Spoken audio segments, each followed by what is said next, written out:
Hello, welcome to competitive crack. ഞാൻ ആതിര അർച്ചന. നമ്മുടെ CSEB പരീക്ഷയ്ക്ക് തയ്യാറെടുക്കുന്ന ഉദ്യോഗാർത്ഥികളിൽ ഏറെ ചോദിക്കുന്ന ഒരു ചോദ്യമാണ്, എന്താണ് CSEB എക്സാമിന്റെ ഡീറ്റെയിൽഡ് സിലബസ് എന്നുള്ളത്. CSEB കഴിഞ്ഞ കുറച്ച് ദിവസങ്ങൾക്ക് മുമ്പ് പുതിയ അപ്ഡേറ്റഡ് ആയിട്ടുള്ള സിലബസ് പുറത്തുവിട്ടത് നിങ്ങൾ ശ്രദ്ധിച്ചിട്ടുണ്ടായിരിക്കും. അതിങ്ങനെയാണ്, അതായത് നമ്മളുടെ മാറിയ 100 മാർക്കിന്റെ ചോദ്യങ്ങളായതിനു ശേഷം CSEB പുറത്തുവിട്ട ഒരു വിജ്ഞാപനത്തിൽ ഇങ്ങനെയാണ് പറയുന്നത്. സിലബസ് എന്ന് പറയുന്നത് ആകെ 100 മാർക്ക്, 1 മാർക്ക് വീതമുള്ള 100 ചോദ്യങ്ങൾ. ജനറൽ ഇംഗ്ലീഷ് 10 മാർക്ക് 10 ചോദ്യം, ജനറൽ നോളേജ് 10 മാർക്ക് 10 ചോദ്യം, ടെസ്റ്റ് ഓഫ് റീസണിംഗ് 10 മാർക്ക് 10 ചോദ്യം. ഇനിയാണ് നമ്മളുടെ സബ്ജക്ട് ഏരിയ എന്നുള്ളത്. കോർപ്പറേഷൻ പ്രിൻസിപ്പൽസ് ആൻഡ് പ്രാക്ടീസ് 15 ചോദ്യങ്ങൾ 15 mark, corporation act and rules 15 mark 15 ചോദ്യങ്ങൾ, ബാങ്കിങ് 20 മാർക്ക് 20 ചോദ്യങ്ങൾ, അക്കൗണ്ടിങ് 20 മാർക്ക് 20 ചോദ്യങ്ങൾ. അങ്ങനെ 100 ചോദ്യങ്ങൾ, അതായത് ഓരോ മാർക്ക് വീതമുള്ള 100 ചോദ്യങ്ങളാണ് ഉള്ളത്. പക്ഷെ ഇതിന്റെ അകത്ത് എന്തൊക്കെയാണ് വരുന്നത് എന്നുള്ളതാണ് ഉദ്യോഗാർത്ഥികളെ സംബന്ധിച്ചിടത്തോളം അവരുടെ ഏറ്റവും വലിയ കൺസേൺ എന്ന് പറയുന്നത്. നമ്മളെ സംബന്ധിച്ചിടത്തോളം കുറച്ചു കാലങ്ങളായിട്ട് ഈ ഒരു ഫീൽഡിൽ നല്ല രീതിയിൽ കുട്ടികളെ പ്രിപ്പയർ ചെയ്യിപ്പിക്കുന്ന ഒരു സ്ഥാപനം എന്നുള്ള നിലയ്ക്ക് CCക്ക് നമ്മളുടെ എക്സാം പാറ്റേണിനെ കുറിച്ച് വ്യക്തമായിട്ടുള്ള കാഴ്ചപ്പാടുണ്ട്. അതുകൊണ്ട് തന്നെ അതിന്റെ അടിസ്ഥാനത്തിൽ പ്രീവിയസ് ഇയർ ക്വസ്റ്റ്യൻ പേപ്പേഴ്സ് ഒക്കെ അനലൈസ് ചെയ്ത് നമ്മൾ ഉണ്ടാക്കിയ ഒരു സിലബസ് ആണ് നിങ്ങളുമായിട്ട് ഷെയർ ചെയ്യുന്നത്. അപ്പൊ എന്തൊക്കെയാണ് കോപ്പറേറ്റീവ് പ്രിൻസിപ്പൽസ് ആൻഡ് പ്രാക്ടീസ് എന്ന് പറഞ്ഞ ആ ഒരു ടോപ്പിക്കിന്റെ അകത്ത് അല്ലെങ്കിൽ ആ ഒരു സബ്ജക്റ്റിന്റെ അകത്ത് ഇൻക്ലൂഡ് ചെയ്യാൻ സാധ്യത ഉള്ളതെന്നാണ്. ഫസ്റ്റ് വൺ ആണ് ക്യാപിറ്റലിസം, സോഷ്യലിസം, കമ്മ്യൂണിസം. നമുക്കറിയാം JCEയുടെയും കേരള ബാങ്കിന്റെ ഒക്കെ സിലബസിൽ നിങ്ങൾ ശ്രദ്ധിച്ചതാണ്. കോർപ്പറേഷനും ക്യാപിറ്റലിസമായിട്ടും സോഷ്യലിസമായിട്ടും കമ്മ്യൂണിസമായിട്ടും എങ്ങനെയാണ് റിലേറ്റ് ചെയ്യുന്നത്, അതിന്റെ സിമിലാരിറ്റീസ് എന്തൊക്കെയാണ്, ഡിസിമിലാരിറ്റീസ് എന്തൊക്കെയാണ്, ഡിമെറിറ്റ്സ്, മെറിറ്റ്സ്, ആ കാര്യങ്ങളൊക്കെയാണ് ഇതിൽ ഉൾപ്പെടുന്നത്. പിന്നെ ടൈപ്പ് ഓഫ് ബിസിനസ് ഓർഗനൈസേഷൻ, അതായത് soul proprietorship, partnership, joint stock company, ഇതൊക്കെ എങ്ങനെയാണ് കോർപ്പറേഷനും ആയിട്ട് റിലേറ്റ് ചെയ്യുന്നത്, അതിന്റെ ഡിസിമിലാരിറ്റീസ് എന്തൊക്കെയാണ്, അതൊക്കെയാണ് ഈ ഒരു ടോപ്പിക്കിൽ വരുന്നത്. പിന്നെ പഠിക്കാനുള്ള ഇമ്പോർട്ടൻ്റ് ആയിട്ടുള്ള ഒരു കാര്യമാണ് ICA, ഇന്റർനാഷണൽ കോപ്പറേറ്റീവ് അലയൻസുമായിട്ട് ബന്ധപ്പെട്ട കാര്യങ്ങൾ. പിന്നെ അതുപോലെ തന്നെ കോപ്പറേറ്റീവ് കോൺഗ്രസ്സുകളെ കുറിച്ച് പഠിക്കാനുണ്ട്, കോപ്പറേറ്റീവ് ഐഡന്റിറ്റി എന്താണെന്ന് പഠിക്കാനുണ്ട്, ഇവല്യൂഷൻ ഓഫ് കോപ്പറേറ്റീവ് പ്രിൻസിപ്പൾസ്. നമുക്കറിയാം നമ്മളുടെ പ്രിൻസിപ്പൾസുമായിട്ട് ബന്ധപ്പെട്ടിട്ടുള്ള ചോദ്യങ്ങൾ വരാത്ത ഒരു CSEB എക്സാമും ഉണ്ടായിട്ടില്ല. അപ്പോൾ പ്രിൻസിപ്പൾസ് ഇമ്പോർട്ടൻ്റ് ആണ്. നമുക്കറിയാം നമ്മുടെ പ്രിൻസിപ്പൾസ് 4 സ്റ്റേജ് ആയിട്ടാണ് ഇവോൾവ് ചെയ്തിട്ടുള്ളത്. ഈ പ്രിൻസിപ്പൾസ് പഠിക്കുമ്പോൾ റെപ്സിനെ കുറിച്ചൊക്കെ നമുക്ക് എന്താണ്, റോക്ക്ഡെയിൽ ഇക്വിറ്റബിൾ പൈനിയേഴ്സ് സൊസൈറ്റിയെ കുറിച്ചൊക്കെ നമുക്ക് പഠിക്കാനുണ്ട്. പിന്നെ നമുക്കറിയാം കോപ്പറേറ്റീവ് വാല്യൂസ് എന്താണ്, കോപ്പറേറ്റീവ് വാല്യൂസ് എന്നുള്ളത് പഠിക്കാനുണ്ട്, കോപ്പറേറ്റീവ് ഫ്ലാഗിനെ കുറിച്ച് പഠിക്കാനുണ്ട്, കോപ്പറേറ്റീവ് ഡേനെ കുറിച്ച് പഠിക്കാനുണ്ട്. പിന്നെ നമുക്ക് പഠിക്കാനുള്ളത് കോപ്പറേറ്റീവ് ഓർഗനൈസേഷൻസിനെ കുറിച്ചാണ്.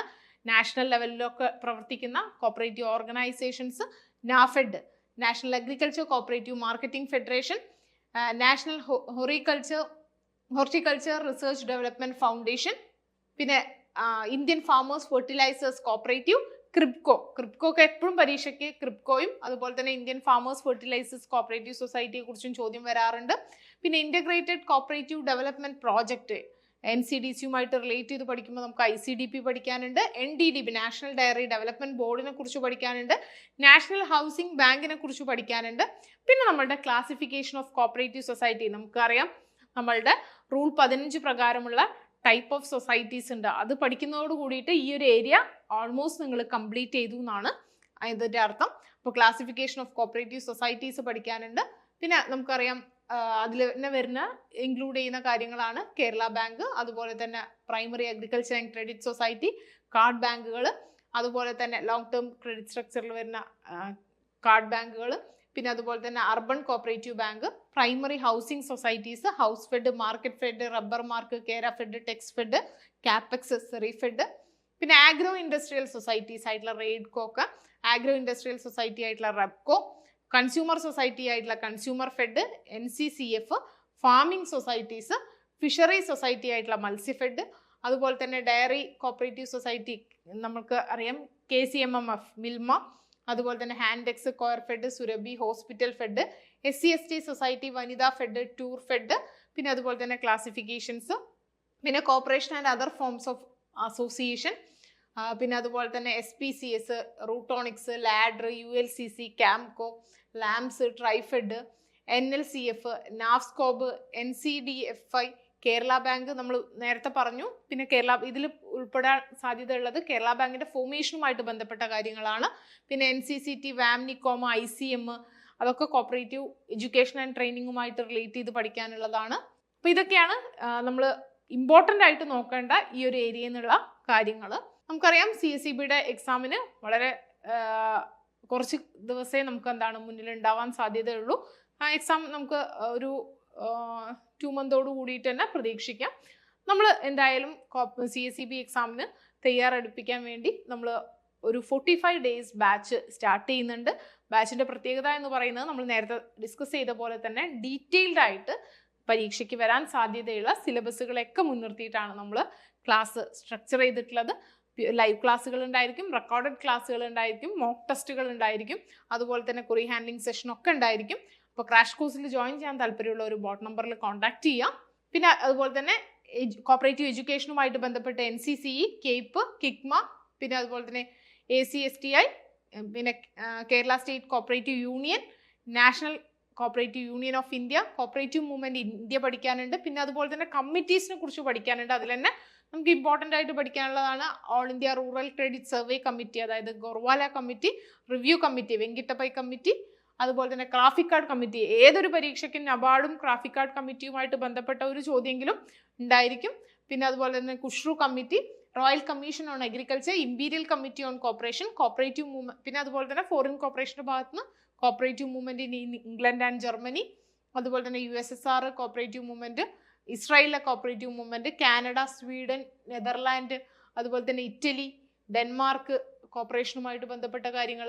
പിന്നെ അതുപോലെ തന്നെ കോപ്പറേറ്റീവ് മിനിസ്റ്റേഴ്സിനെ കുറിച്ച് പഠിക്കാനുണ്ട്. അതുപോലെ കോപ്പറേറ്റീവ് ഡിപ്പാർട്ട്മെന്റിന്റെ സ്ട്രക്ചർ ഇമ്പോർട്ടൻ്റ് ആയിട്ട് അറിയേണ്ടതാണ്. നമുക്കറിയാം ചോദ്യങ്ങൾ വരാറുണ്ട്. നമ്മളുടെ കോപ്പറേറ്റീവ് സർവീസ് എക്സാമിനേഷൻ ബോർഡുമായിട്ട് ബന്ധപ്പെട്ട് ഈ സ്ട്രക്ചറിൽ പെട്ട ആളുകളെ കുറിച്ച് ചോദിക്കാറുണ്ട്. അതുപോലെ തന്നെ സ്റ്റേറ്റ് കോപ്പറേറ്റീവ് യൂണിയനുമായിട്ട് ബന്ധപ്പെട്ട് ഇതിന്റെ സ്ട്രക്ചറിൽ ആരാണ് ഉൾപ്പെട്ടിട്ടുള്ളത്, അതിന്റെ സെക്രട്ടറി ആരാണ്, അങ്ങനെയുള്ള കാര്യങ്ങളൊക്കെ ചോദിക്കാറുണ്ട്. പിന്നെ recent updates of cooperative department, പിന്നെ കൊട്ടേഷൻസ്, കോപ്പറേഷനുമായിട്ട് ബന്ധപ്പെട്ട കൊട്ടേഷൻസ്, പബ്ലിക്കേഷൻസ്, കോപ്പറേഷനുമായിട്ട് ബന്ധപ്പെട്ട ഇമ്പോർട്ടൻ്റ് ആയിട്ടുള്ള പബ്ലിക്കേഷൻസ്, അതൊക്കെ സ്ഥിരം ചോദിക്കാറുള്ള ചില ഏരിയാസ് ഉണ്ട് CSEBക്ക്. പിന്നെ ഇമ്പോർട്ടൻ്റ് ആയിട്ടുള്ള ഇയേഴ്സ് പഠിക്കണം, അബ്രിവേഷൻസ് പഠിക്കണം.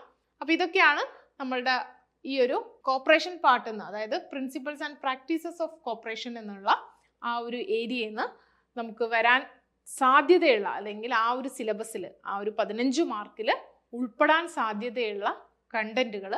അപ്പോൾ ഈ കാര്യങ്ങൾ നിങ്ങൾക്ക് ക്ലിയർ ആയി എന്ന് വിചാരിക്കുന്നു. പ്രീവിയസ് ഇയർ ക്വസ്റ്റ്യൻ പേപ്പറിൻ്റെ ഒക്കെ അടിസ്ഥാനത്തിലാണ് നമ്മൾ ഈ ഒരു കണ്ടന്റ്സ് ഫോം ചെയ്തിട്ടുള്ളത്. അപ്പോൾ ഇതുപോലുള്ള നമുക്ക് വീഡിയോസൊക്കെ ആയിട്ട് നമ്മളുടെ ചാനൽ സബ്സ്ക്രൈബ് ചെയ്യാം.